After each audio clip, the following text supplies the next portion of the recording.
I first met Mike when I was doing some work with the Alban Institute with the Indianapolis Center for Congregations, and at that time that was a project of Alban.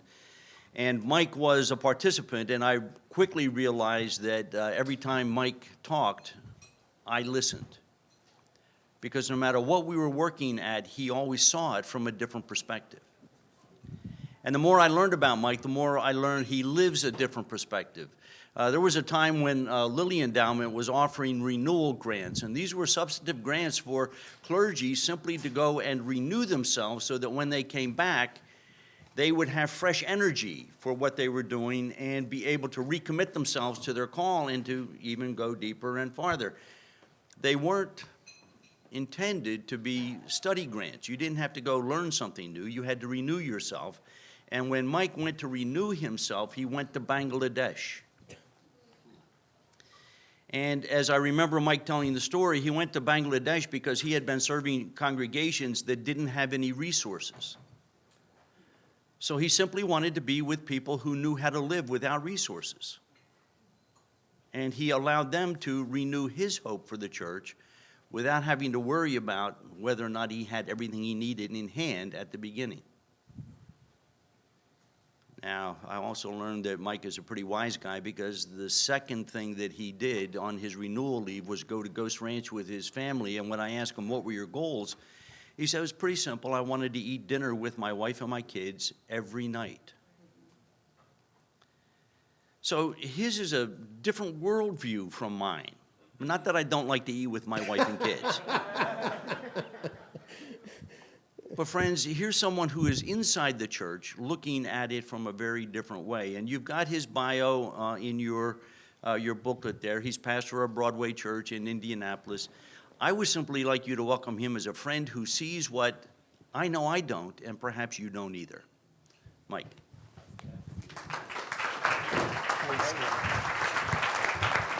Thanks, Gil. So, I've been pastor at Broadway Church in Indianapolis for 12 years, but it's my second time there. I was also there from 1986 through 1991, and so I've been there 18 years altogether. I also served a church in South Bend in between for 11 and a half years, and its name was Broadway United Methodist Church. Yes. I served at one church out of seminary not named Broadway and got kicked out. So I think the bishop thinks I can only serve churches named Broadway. When I was first appointed to Broadway in 1986, I was appointed as the pastor in the streets, the neighborhood pastor. I was appointed to run the neighborhood's programs that the church ran. We're in a low-income neighborhood. Mrs. Miller down the street called me the hoodlum priest. Architecturally, Broadway's akin to a cathedral. We have 9 kitchens in our building. Its towering presence is evidence of the grandiose aspirations of the people who built it and found their way comfortably in and around the building. When I got there in 1986, many neighbors, when they talked about it to me, called it the White House for the way it soared above the other buildings, for the complexion of most of the people who worshiped there, and for the quasi-governmental role we played in the life of the community. In 1986, Broadway was a predominantly white, politically diverse congregation. Over the decades, Broadway had developed a lot of the staples of mainstream Protestantism's outreach to low-income communities. There's a food pantry, a summer program, a tutoring program, a Christmas giveaway, Thanksgiving programs, all sorts of stuff. And I was excited to be a part of this way of being in mission. I loved the idea of it. I was approaching this work eagerly. I wanted to be helpful. I wanted to be right wrongs, to make the world a better place, to do justice, to care for the poor. And I started right here in our little corner of Indianapolis. Some good tools were at my disposal, the congregation, the programs we ran, the volunteers from other congregations and from around the city were all great resources in my work. When I looked around the neighborhood, what did I see? I saw problems. A Pentecostal preacher and junk man at the corner, crowded corner from the church, Reverend Danner, would say to me, where should we do something here in this neighborhood? And he'd say, stand here and pick a place and start. So that was what I was going to do, pick a place and start. I was going to help these people. Jesus and my bishop sent me here to make a difference. It was time to roll up my sleeves to get to work. So during the summer program in 1986 when I got there was basketball for the boys and cheerleading for the girls. And very painfully, we changed it. I don't have time to tell you, but let me just say it one more time. Very painfully, we changed it. Art, drama, recreation, music, math, history started every day with devotions, ended every day with devotions, both each week around a spiritual principle. It was great. 250 young people, 9 to 5 every day. Broke my arm patting myself on the back. I felt so good about this. It was great. We got a lot of attention for it. A lot of people talked to me about how great, how good this is.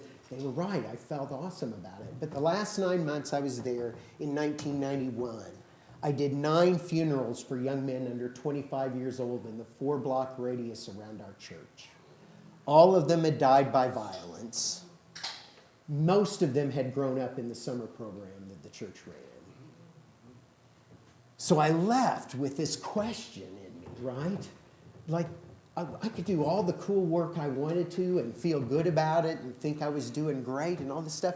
But if 9 young people in a major American city in a tiny little area in 1991 had died, were we doing more than feeling good ourselves about what we were doing? What was I up to with this? What was I doing? So the bishop sends me up to this little church in South Bend, 40 people, Broadway United Methodist Church in South Bend. Little church, and we had a food pantry in the church. We were the social service church there in that low-income neighborhood on the city's southeast side. And people would come to us, and when they came to the food pantry, we got government surplus food. So because we got government surplus food, we had a government surplus form we had to fill out. And the form said, how much is your income and how much your expenses? So, you know, we'd get people fill out forms and say, well, my income's $600 a month and my expenses are $1,000 a month. Well, we're a little congregation. What can we do with that? We can't do much with that. We couldn't do something for one person with that, much less. So we just put it in a file cabinet because we couldn't do anything else with it. Well, we came to Pentecost in 1992. And at Broadway in South Bend, we would have worship. And then every Sunday morning after worship, there was a lunch downstairs for whoever wanted to come. So after Pentecost worship, we were downstairs, and whatever table the preacher sat at, you could come and talk about worship that day and the sermon that day. And we're sitting there talking, and this woman says, her name's Janet, Janet says, you know, you said this morning that Peter, reading from the book of the prophet Joel, says God's Spirit flows down on all people, young and old, women and men. And I think, how good am I? It's a half an hour later, and she remembers what I said. I'm awesome. And I said, yes, that's right. And she said, so how come we don't treat people like that? Oh. I said, what do you mean? She said, when people come to the food pantry, we ask people how poor they are. If God's Spirit has flowed down on all people, isn't that true for people who show up there? Yes. So when people...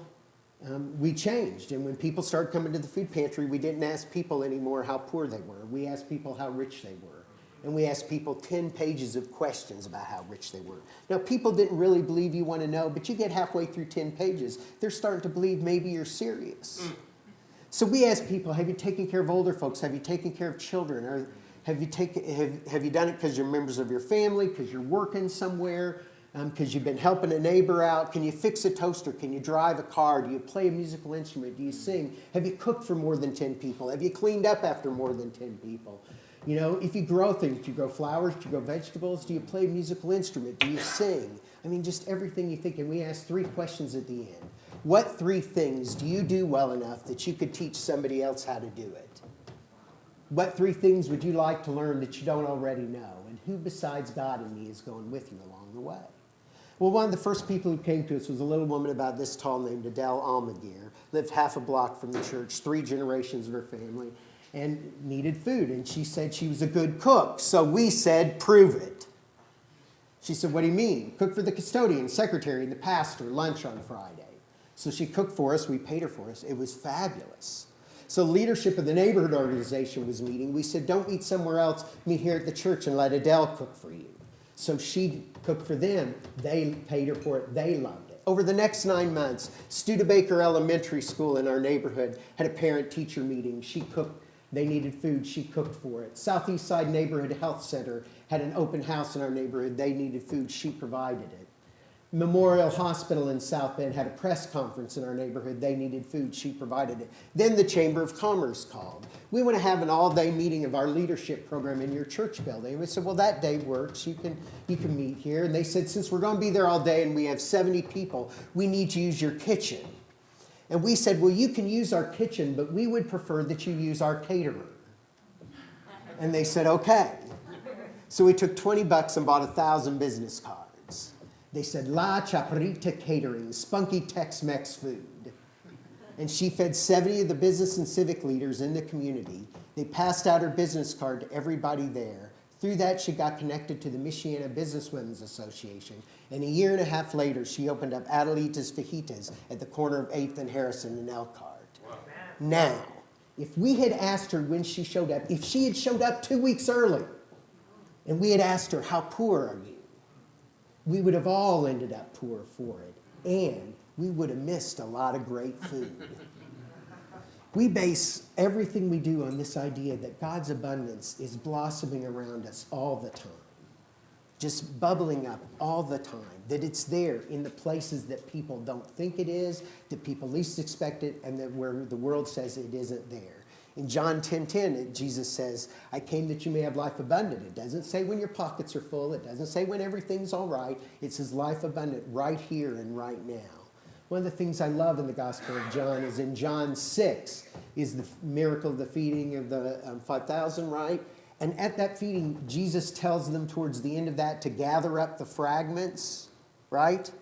You know that part of the story? He tells them to, and they gather up all this abundance. The word that is used for fragments in that is the same word used in John 10:10 for abundance. He's telling us, gather up the abundance that's all around you. See, so we just started building everything around the idea that the abundant life was all around us. So to make a long story short, in 2003, the bishop sends me back to Broadway Church in Indianapolis. And when I get back to Broadway Church in Indianapolis, we're running the summer program the same way as when I left, right? And so for a few years, we goofed around, we fiddled around with it, right, and tried to do some things. I have a friend who talks about, and you probably know this person, who talks about discernment by nausea. You know this experience, right? You know things have to change. You know it's not going to be fun. And so it was in March 7 years ago, and got together the summer program staff and said, we aren't going to do the summer program anymore. What are we going to do? I have no idea. What do you mean? Well, we're not going to do this anymore. Why not? Because it doesn't do any good. It doesn't do bad. We're not hurting anything. But we're just feeling good about doing something, and we're just doing it for that reason, not because it's actually useful. So we're not going to do that anymore. What are we going to do? I don't know. So we took 2 days together and prayed together and talked together about it. And after a couple of days, what we decided to do was hire young people from our neighborhood. So neighbors, most of whom were not members of the church, these young people. And we would hire them and pay them to meet their neighbors. And we would do 3 things. They would do 3 things. They would name the gifts, talents, dreams, and passions they saw in the lives of their neighbors. They would lay hands on them and bless them. And they would connect them to other people who care about the same thing. I was struck by the meals you all were talking about. We were gathered together. That's what those young people do all summer. Every week they gather together at least 2 meals. Each group of young people, they go out in groups of 4 or 5. Is they pull together 2 meals of people who just care about the same thing. People who love cooking, people who love gardening, people who love doing hair, people who love young people who love old people who love trains, people who love fishing. It doesn't matter. You know, it's that connecting part. And it brings together people who would never otherwise be together. It brings together people across all the boundaries that the world has set up, but that we believe that God has destroyed. And so we gather people together for meals just to connect and do those type of things. Well, that was good and that was helpful and important to us. But at the same time, we kept thinking about how do we keep showing this? Because, you know, again, I've been trained well. I was trained well to be helpful to people, right? And to do things. But I wasn't paying attention to the fact that my help wasn't actually helping. No, because all I was interested in was doing something, right? I wanted to do something, I said, helpful. But what I really was meaning was I wanted to do something. And that's what most of us want to do. When we sat around and talked about it, like we had run a summer program for decades, right? If you ask people in our congregation, why are you running this summer program? People would say, for two reasons: to give young people a better future and to give young people a safe place. Well, two problems with that, at least two problems with that. One is, what are the safest hours? 9 to 5. Exactly, 9 to 5, Monday to Friday. Any police officer will tell you that. When were we running our program? In the safest hours. If we're not creating a safe place by running something in the safest hours. Plus, shouldn't the work be that there be safe streets, not a safe place, right? And then the other thing was, so we said we were working to change the futures for young people. Did we ever ask if we did that? No, we like to tell the victory stories, right? Here, this young person, look how good they did, look what happened. Well, okay, what about her brother who ended up in prison? He was in the summer program, why don't we take credit for that? Right? Because we only like to tell one story. But we wanted to do things that we thought might actually make a difference and were consistent with how we believed God had created the world and ordered it for mutual delight, for us to pay attention to the abundance that's around us. When people ask us what the biggest problem in our neighborhood is, we say the biggest problem is that people around us who don't have money don't believe they have anything to give, and the rest of us support that view, right? Instead, we were looking for, continually trying to find ways to build up and support something different. So we did a few things in worship to try to make a difference with this. One is, in worship, we added a thing. We've done it every Sunday since 2007 in worship. So we have scripture readings in worship at Broadway, but we added one. We call it the lesson from the contemporary church because God didn't stop speaking when the book went to press. And we have somebody, often somebody outside the congregation, sometimes it's somebody inside the congregation, who stands and tells us about what they love and why, what they feel like their vocation, their calling in the world is, and why it has meaning to them. I have a 22-year-old son. He's a stand-up comedian. And when he was going through confirmation, we share the pulpit with young people. And I asked him a question as his pastor, but I never asked him as his father, which is embarrassing to me. But I said to him, I said to him, why do you do this? He said, because when people laugh, they are their best and truest selves. Now, I'm not saying, I think it's more nuanced than that. I don't think that's necessarily true, but I think that's a great way to think about that. And this is why it was important to him, and he taught. So every Sunday, a couple weeks ago, we had a young woman come and talk. She's in her mid-20s, and her name's Keisha Maxison.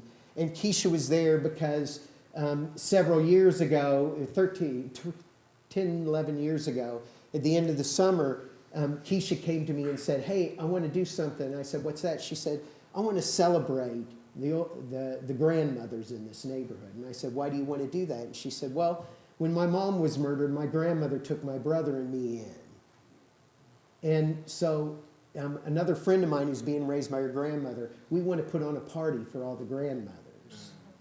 We just wondered if you'd support that. Are you kidding? How can we be a part of that, right? And so we asked her to come back years later, right, and tell that story again of what she had done and why it was meaningful to her. And she stood in front of the congregation and told the story why. So that was an important thing. But the other thing was we needed other ways to show that this was happening too.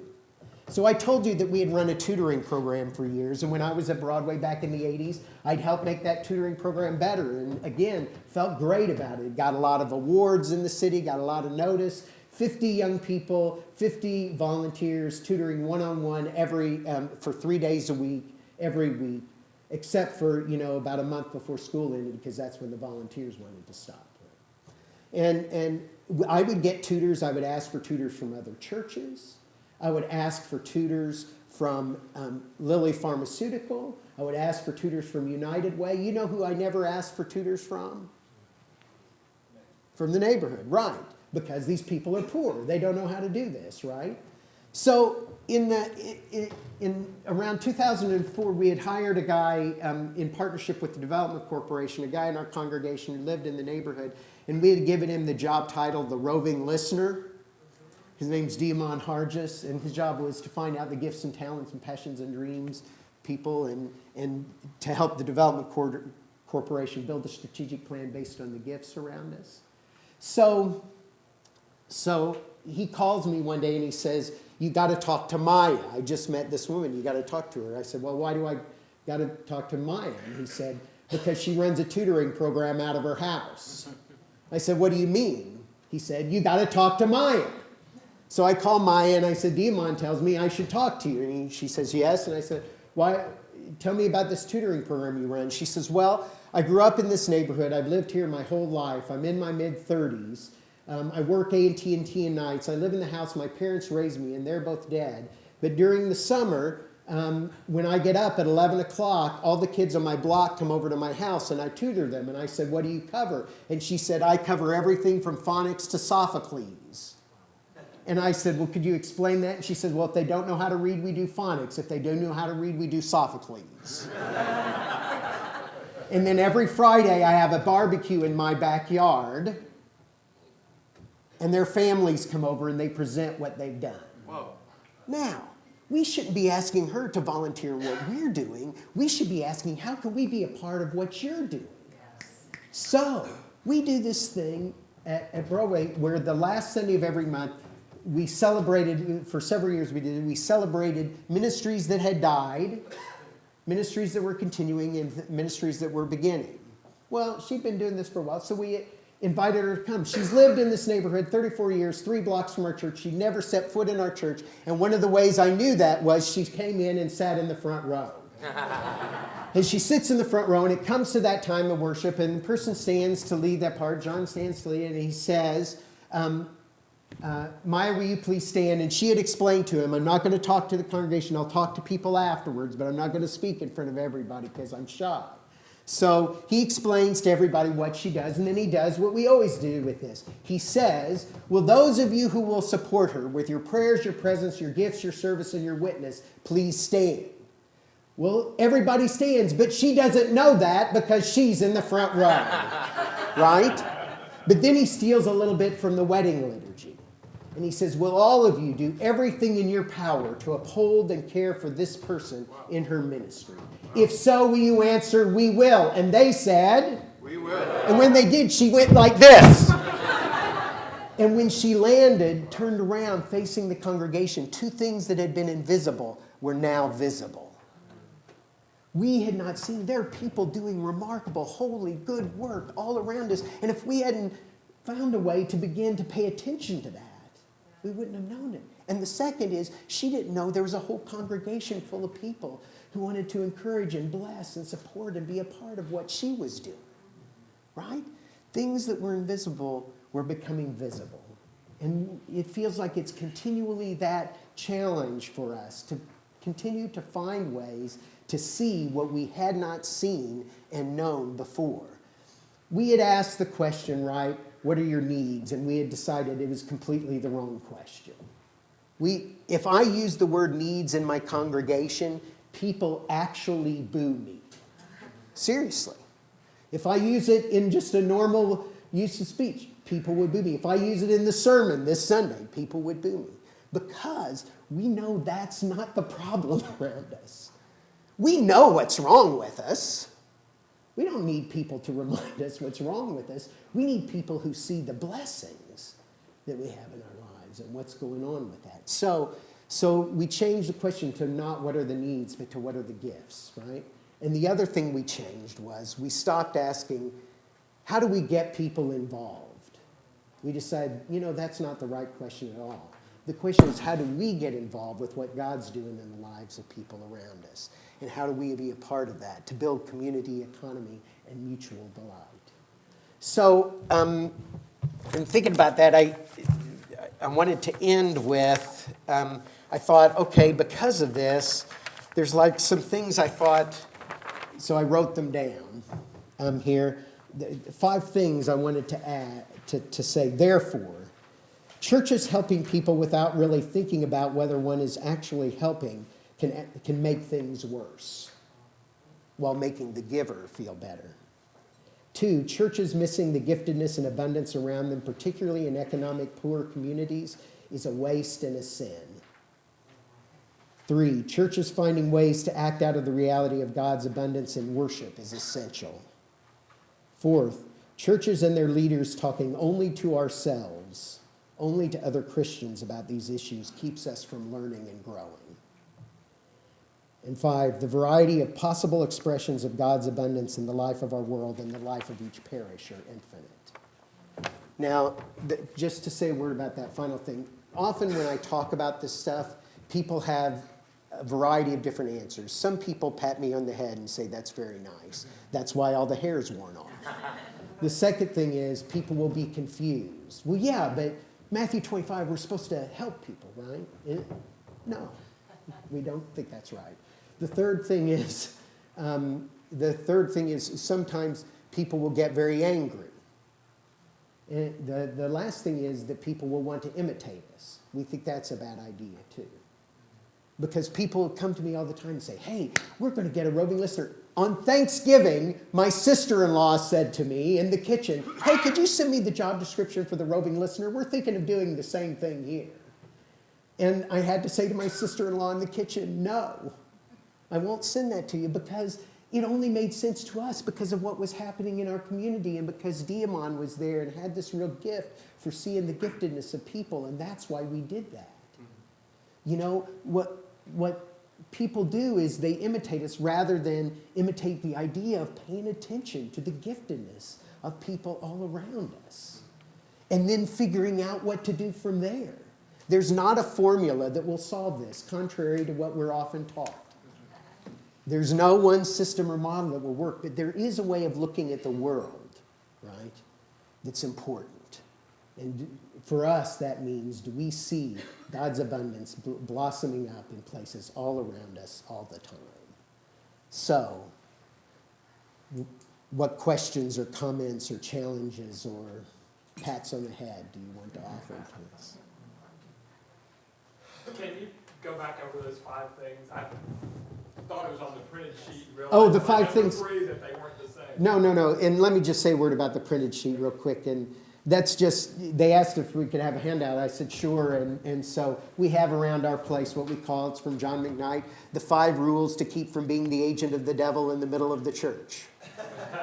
And they're really important to us, and I may go back to them. But people either pat us on the head, or they're kind of confused by us, or they're angry with us, or they want to imitate us. It seemed like there was one other thing in there that I'm forgetting. But those 5 rules are things that a lot of people around Broadway can tell you. The first rule is never do something for someone that they can do for themselves. You know, I've talked about that all around this country and in other places. When I say that rule, I get the answer, I get the response that most of you gave, which is, I heard a little, yeah. I talked about this with a group in New York of people who've been called, we call them mentally ill in our society. They called themselves people who've been labeled with a psychiatric diagnosis. But I said, never do something for someone they can do for themselves. And they cheered and they stomped and they clapped. And I said, what was that about? And they said, nobody ever lets us do anything. This is all the time. All the time. Or we ask people to volunteer. Right. The second rule is find another's gifts, talents, capacities, passions, and dreams, and find a place for them in the life of the community. Find another's gifts, talents, capacities, passions, and dreams, and find a place for them in the community. When my oldest son went to kindergarten, I went and signed him up for kindergarten and filled out the paperwork, and they asked if he wanted to volunteer at the school. And I said yes, and they said, do you know how to use a computer? And I said yes. And they said, do you have flexible hours that you could come and work? And I said yes, and nobody ever called me. And it felt lousy. And one of the things I realized is, to ask people for the gifts, talents, capacities, passions, and dreams and not find a place for them is a little bit what I think that scripture was talking about when it said it would be better if a millstone were tied around their neck and they were dropped in the sea. It's discouraging to people, right? The third thing is don't give poor people services, give poor people income, because poor means people don't have money. It's not a complicated idea. Right? Except we don't seem to understand it. I was called to a press conference in South Bend when I was there. The local county health department had studied this for 5 years, and they had discovered after 5 years that people who have less money are less healthy than people who have more money. We were, of course, shocked at this news. But what was really shocking is what happened afterwards. They asked people around the room to go and give responses to what responses should be made to this problem that they had just identified. And remember how they had identified it. People who have less money are less healthy than people who have more money. Everybody in the room but 2 of us were healthcare professionals. And just to say a word, I love healthcare professionals. I'm married to a registered nurse. I literally love healthcare professionals. So it's not a shot at them because we do this in the church all the time. They said, we are going to pay ourselves to provide a service to people who aren't as healthy, because they don't have much money. I mean, my mother used to say to me, Mike, have a little common sense. And I think this was one of those times when it seemed like I could hear Mom saying that in my ear. If the issue, as you're describing, is people who have less money are less healthy than people who have more money, at least one possible solution is, how do people get more money? The fourth thing is if people are bent on providing services rather than income, see that it comes in the form of a voucher so that people have choice. We had a food pantry, I told you, and we used to put together food and give it to people when they came. And we decided when we were thinking about this rule, no, we need to let people choose. Now, every year around Thanksgiving, the local schools did a food drive and would donate canned goods to us. And when we would put together those baskets for Thanksgiving, we would put in a can of pumpkin pie filling and a pie crust. And when we switched that and allowed people to come in and pick for themselves, nobody ever chose the pumpkin pie filling. And we realized that for years, we had been getting back in the canned food drives the pumpkin pie filling we had given out the year before. And while it is funny, it also is a reminder, a metaphor for how we often do things, right? And the fifth thing is practice hospitality, right? Practice hospitality. We had a young man from a Presbyterian church who did an internship at our place, and he'd grown up at a Presbyterian church in our neighborhood, and he went back to the Presbyterian church to talk with them about what we were doing, and somebody held up the hand and said, Josh, when you talked about that, yeah, I understand, but if I come across somebody who loves to go fishing, what program do I connect them to? And Josh said, Tom, if I told you I love to go fishing, you wouldn't say to me, boy, do I have a program for you. You'd say, when are we going fishing next? You'd say, what do you do with the fish you catch? Do you cook them? Let's have dinner together and let's have some of those fish. We know what hospitality is. We should build on what we have, not on what we don't have, and who we are and not who we're not. I'm sorry, that was... Thanks for reminding me about this sheet. Does it make sense to you? No? Yes, please. For sure. Using the box. Oh, wait.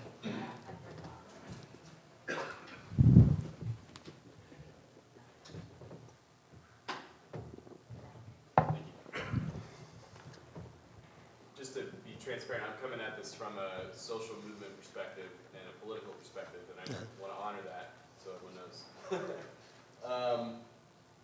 How do you talk about the kingdom of God with your parishioners and with your community when you're coming up against against people are poor because they don't have an income.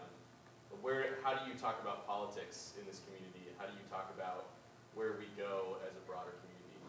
Could you ask a more specific question? I believe that Jesus has a very radical politics at the heart of his hospitality, and I think the church is invited to live into those radical politics, and I want to know how you invite people into that. So the radical politics, so do you know Flannery O'Connor?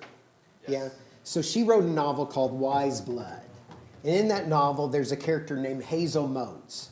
And Hazel is a pastor in the Church of Christ without Jesus, where the blind don't see, the deaf don't hear, and them that's dead stays that way. And that was her critique of me, I felt like. It was obviously her critique of the church, right?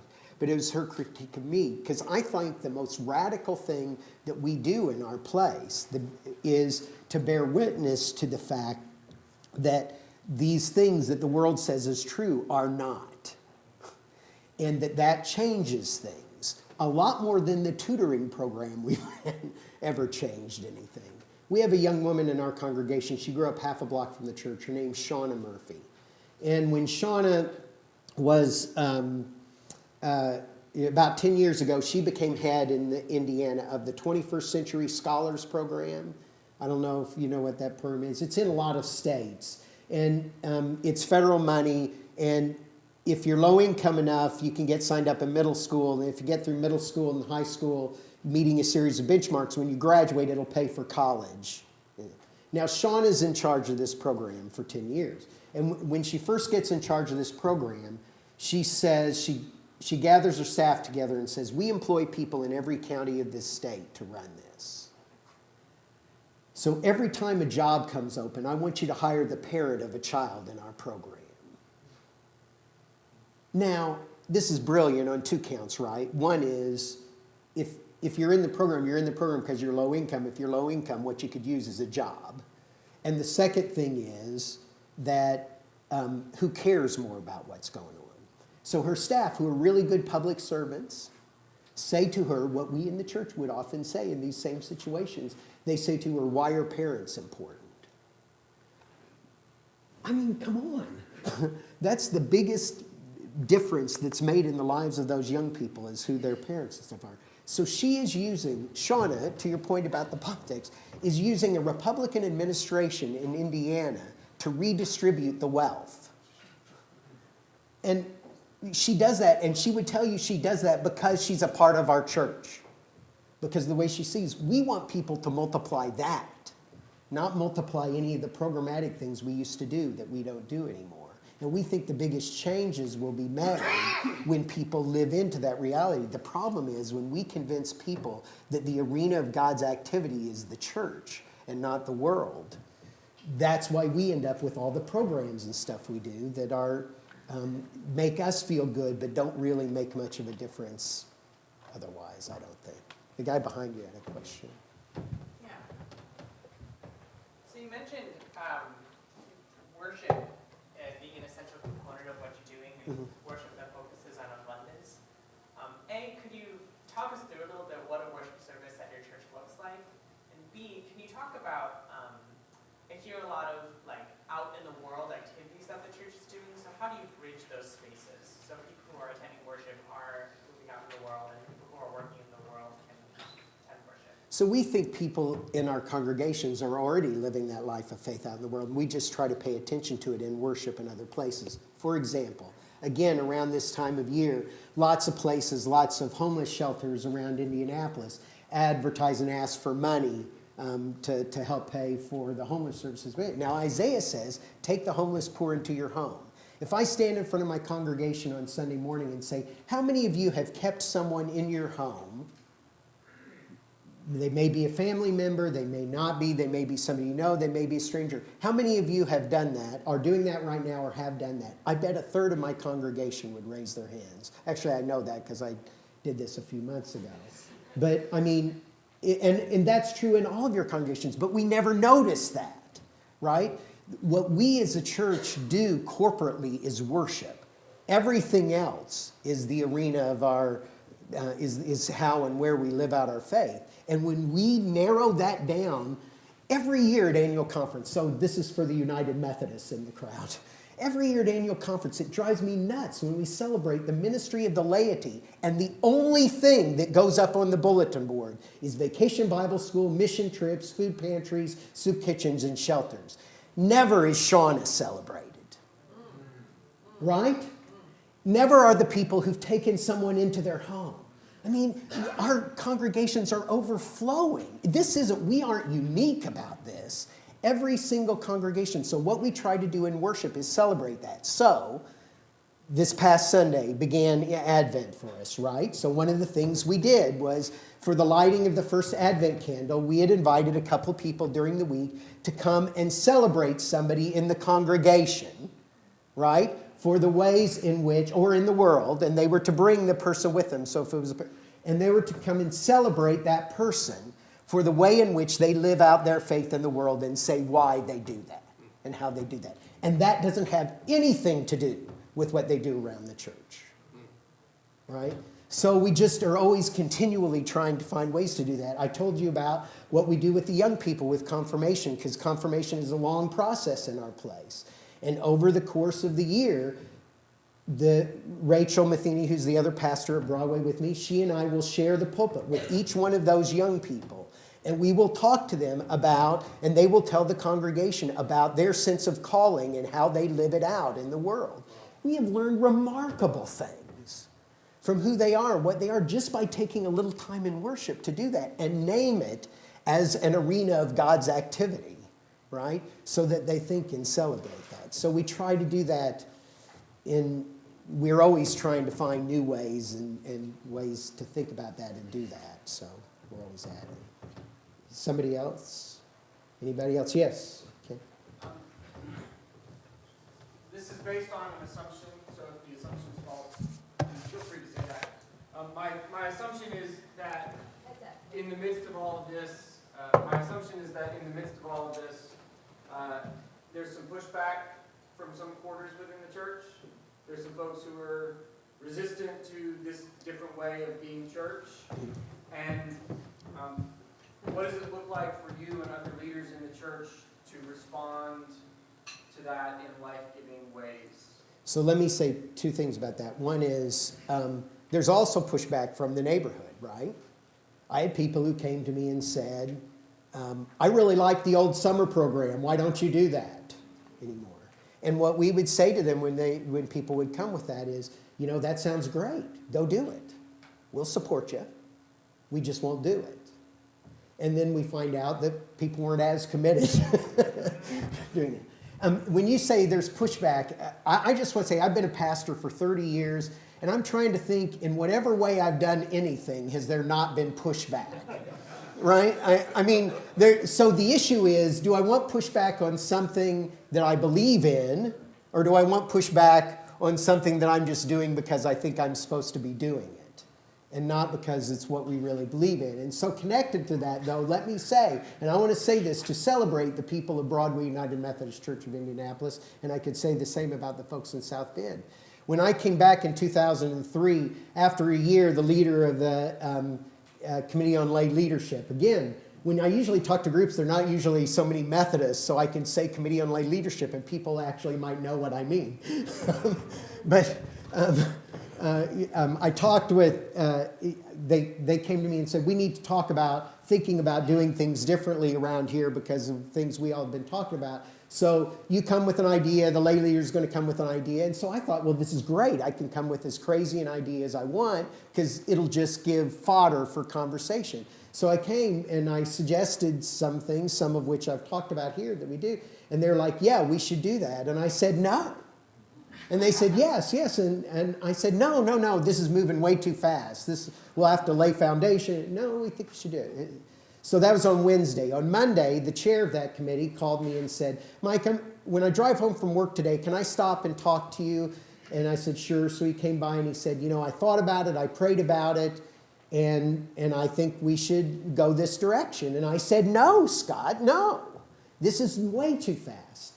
And he said, well, so I emailed the other lay leader that night, Mary, and I said, Mary, I'm really worried that Scott's moving way too fast on this, and this is a big problem. And she said, no, this is the right time. And I said, no. And on Wednesday night, we had Bible study, and the chair of the governing council was there. And I said, would you please, talk to Scott and Mary, because they're going way off the deep end here. And he said, no, Mike, this is the right moment. And I said, no. And on Thursday, Scott called me and said, I'm getting all the leadership together on Sunday, and I'm buying them lunch, and if you want to come and listen, you can.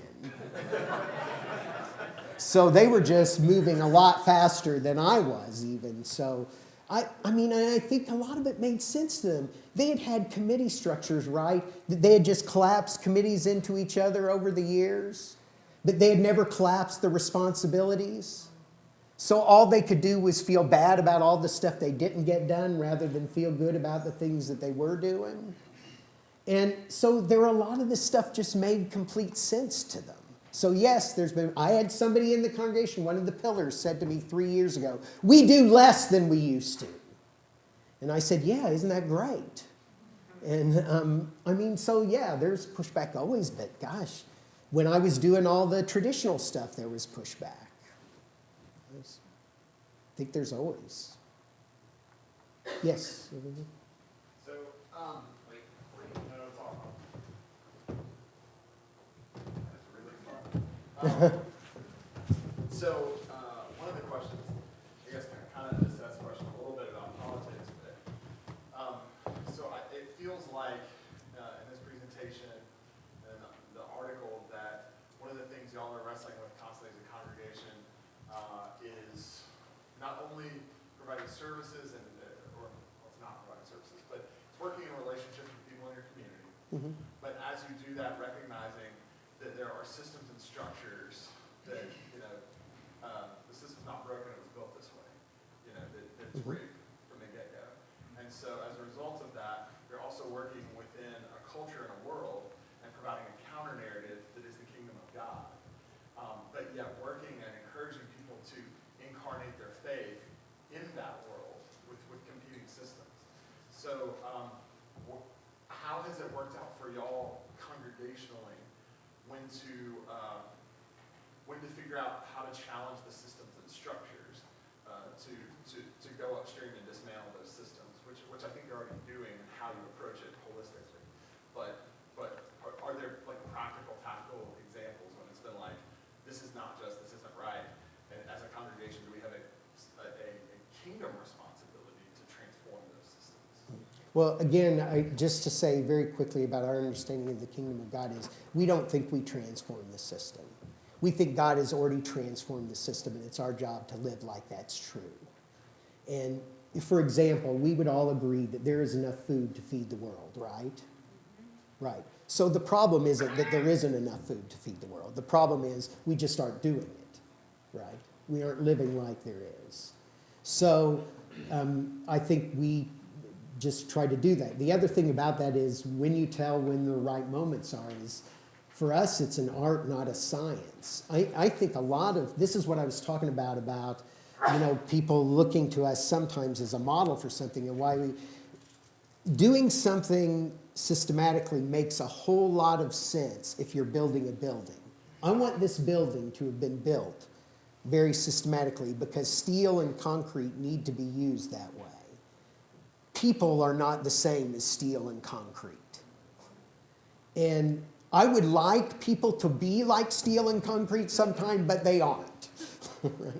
And so we just try to see and trust that what God's doing in the lives of people around us is not only enough, it's more than enough. And we try to build on that. And we try to keep everything that comes at me from the culture, from the church, from other, tries to tell me that I'm the one who's transforming things. And I'm not. God has transformed these things, and we've got to figure out how to live like that's true. For us, this is a lot, by the way, to your thing specifically. We think a lot about economy around us, and we talk a lot about how, and for us, the answer to that is building up, shining a light on the local economies that already exist, that are built on, as Wendell Berry says, affection, right? And trying to hold those up to the light so they're seen. And we think churches, not only our church, but we think other places can do that as well and shine a light on where that's going where that's happening, how that's already going on so people can see it. But I'm not a savior. And if I were, I'd be a really lousy one. But I think God has already ordered the world in this remarkable way.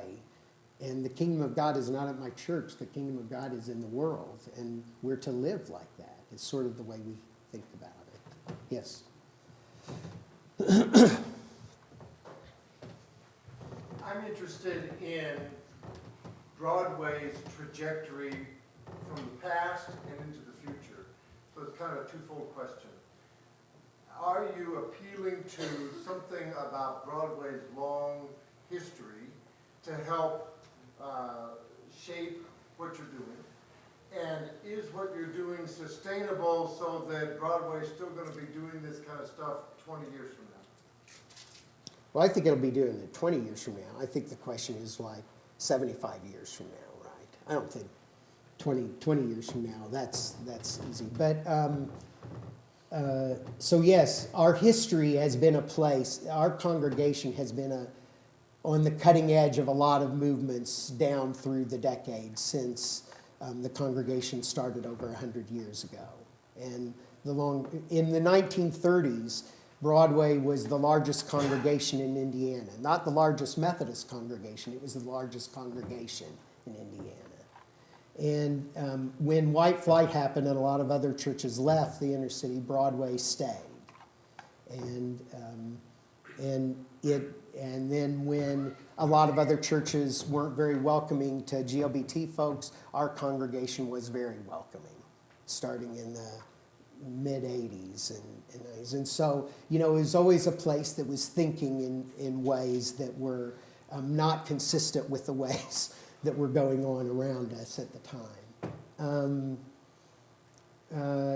You know, to me, the thing about that future thing, I keep thinking, you know, I said to our district superintendent, it would seem like really smart to bring together the people at like St. Luke's United Methodist Church out on the north side, which is a really large Methodist church, and Carmel United Methodist Church in the suburbs, with people from Broadway and say, you know, you all at Broadway lived through what we're going to live through in about 75 years.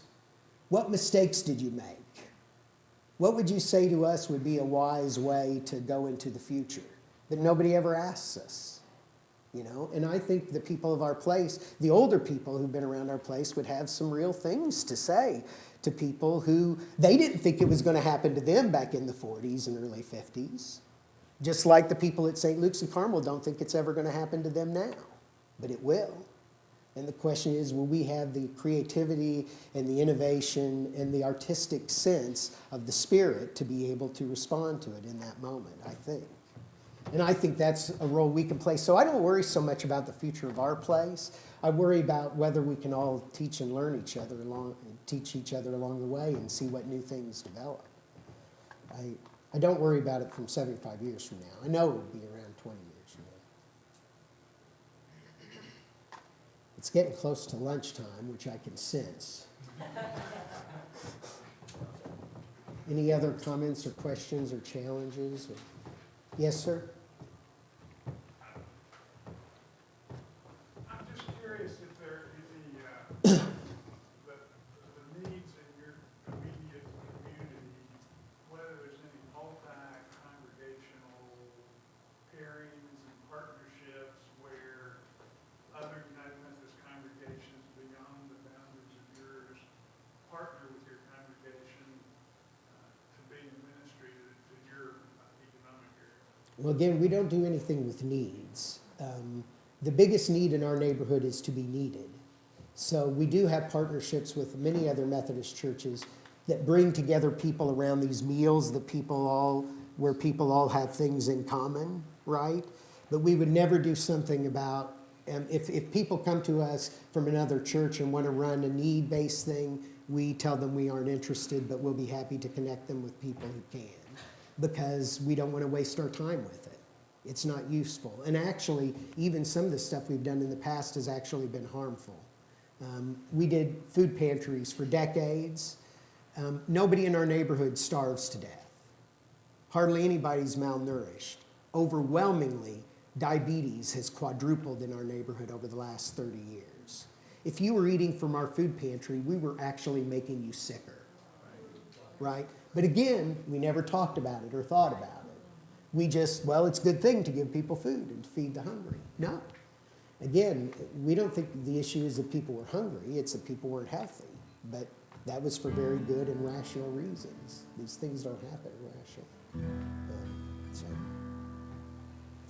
Again, I'm just very glad to have been here, and I appreciate you all's patience. Thanks.